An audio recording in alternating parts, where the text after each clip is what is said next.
Hello বন্ধুরা, সবাই কেমন আছো? আশা করি ভালো আছো। আমরাও ভালো আছি।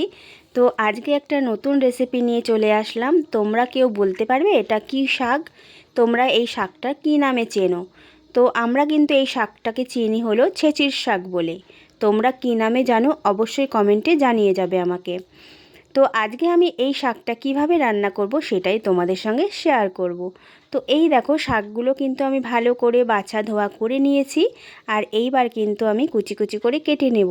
আর এই দেখো, এখানে ফোড়নে দিয়ে দিলাম শুকনো লঙ্কা আর হলো রসুন।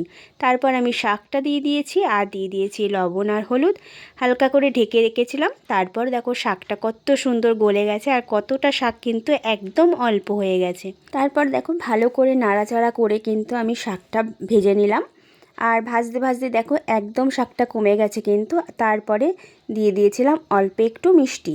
তো মিষ্টি তো সামান্য একটু দিতেই হয়, না হলে ভালো লাগবে না খেতে। তো কেমন লাগলো রেসিপিটা অবশ্যই তোমরা কমেন্ট করে জানাবে।